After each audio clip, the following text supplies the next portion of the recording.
MR constructions వాళ్ళు గుంటూరుకు 3 వైపులా 3 మంచి అపార్ట్మెంట్స్ నిర్మిస్తున్నారు. లాంలో రాధాకృష్ణ, గుజ్జనగూడలో యువి అర్బనైట్, తెనాలి రోడ్ లో కేవీ రెసిడెన్సీ. ఎంఆర్ కన్స్ట్రక్షన్స్ మీ ఇంటిని అందంగా నిర్మిస్తాం.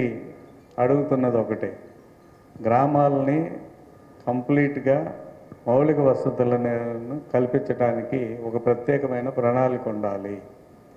మనం ఎక్కడికక్కడ ఎవరు అడిగారని చెప్పి అడిగిన వాళ్ళకి అడిగినట్టుగా వర్కులు శాంక్షన్ చేయటం, ఏదైనా ఒక చోట పైప్ లైన్ పాడైపోతే పైప్ లైన్ పాడు చేసి వరకే రిపేర్ చేయటం, ఇటువంటివి కాదు. డ్రైనేజ్ కానీ లేకపోతే అండర్ గ్రౌండ్ డ్రైనేజ్ ఇస్తారా, లేదా మామూలు డ్రైనేజ్ ఇస్తారా, మంచినీటి సౌకర్యం సోర్స్ ఎక్కడ ఉంది. కొన్ని గ్రామాలకి ప్రజెంట్ మంచినీళ్ళ సౌకర్యం చాలా ఇబ్బందిగా ఉంది. వాటికి ఏం చేయాలనుకుంటున్నారు? ఇటువంటి సౌకర్యాలతో పాటుగా ఒక డిపిఆర్ తయారు చేసి ప్రతి గ్రామానికి అవసరమైన మౌలిక వసతులు ఏంటి, ఎంత అవుతాయి, దానికోసం ఎంత ఖర్చు పెట్టబోతున్నారు. మన రాజధాని గ్రామంలో మీరు ప్రణాళికలు ఏం చేస్తున్నారంటే, ఎక్కువ భాగం లేఅవుట్స్ ఎక్కడైతే ఉన్నాయో ఆ లేఅవుట్లకి టెండర్ పిలుస్తున్నారు. లేఅవుట్ ఇంప్రూవ్మెంట్, డ్రైన్ కానీ, రోడ్డు కానీ, వాటర్ ఫెసిలిటీ కానీ, ఎలక్ట్రిసిటీ కానీ, ఇతర సౌకర్యాలు ఏవైతే ఇస్తున్నారో అవి ఇస్తున్నారు. అక్కడ ప్రజలు ఇళ్ళు కట్టుకోవడానికో ఇతర నివాసయోగ్యంగా తయారవడానికో సౌకర్యాలు ఇస్తున్నప్పుడు ఖచ్చితంగా ఎగ్జిస్టింగ్ గ్రామాలు రాజధానికి ధీటుగా లేదా సరి సమానంగా తయారవ్వాల్సిన బాధ్యత ఉంది.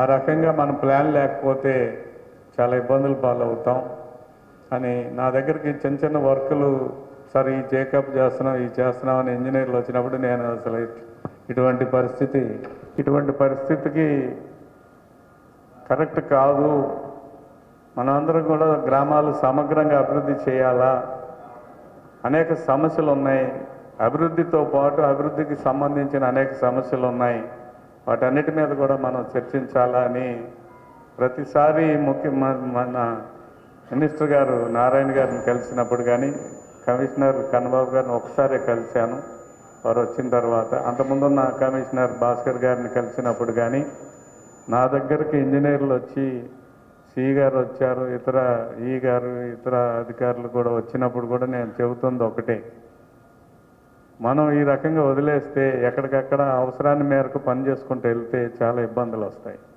ఆ ఇబ్బందులు తర్వాత మెయిన్ సిటీ డెవలప్ అయిపోయినాక గ్రామాలను పట్టించుకునే వాళ్ళు ఎవరు ఉండరు. అందుచేత మనం అభివృద్ధి అంతా కూడా ఇప్పుడే దృష్టి పెట్టాలి, అది నా ఉద్దేశం. ఒకవేళ మీరు అలా కాకుండా మీ అంతటా మీరుగా ఎక్కడికక్కడ పీస్ మీల్గా ఎక్కడెక్కడ అవసరమైతే అక్కడ చేసుకుంటూ వెళ్తే నేను కోఆపరేట్ చేయను, మీరు చేసుకుంటూ వెళ్తామే అని చెప్పి నేను మొదటి నుంచి భావిస్తూ ఉన్నాను.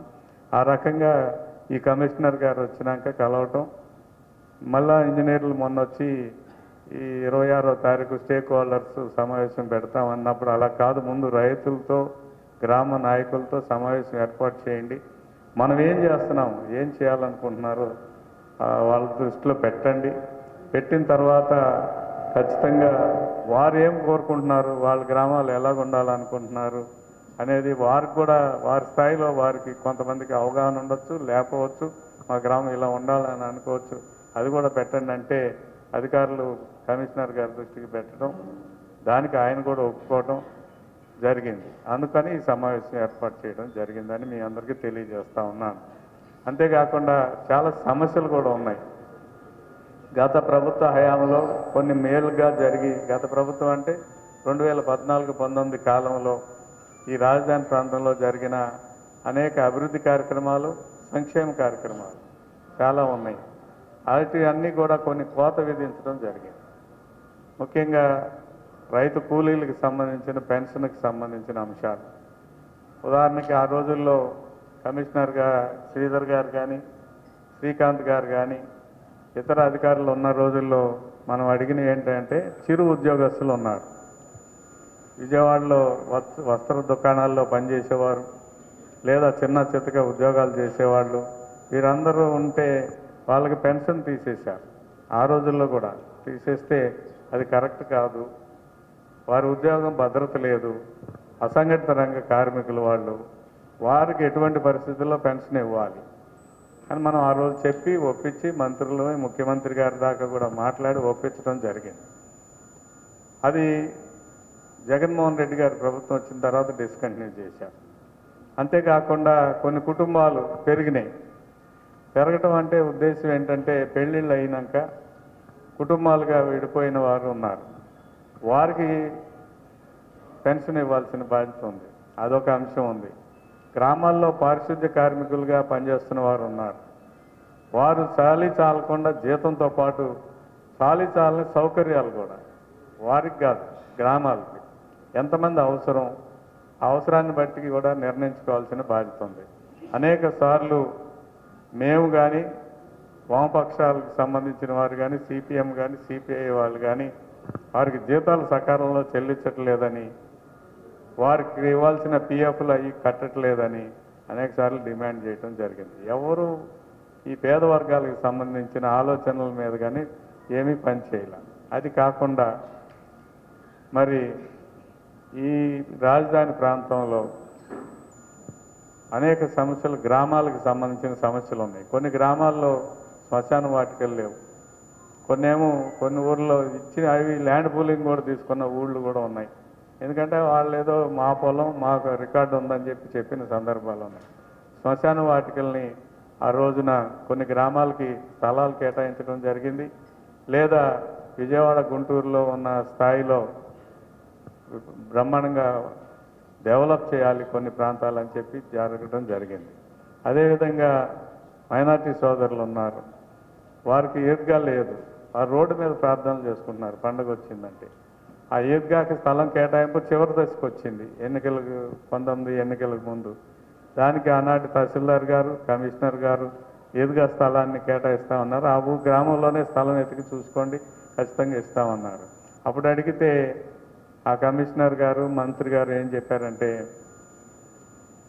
ఇది మేము పెద్ద మసీదు ఒకటి కడతాం, ఎందుకంటే రాజధానిలో మసీదు, చర్చి, లేకపోతే ఇతర సౌకర్యాలు ఉండాలన్నారు.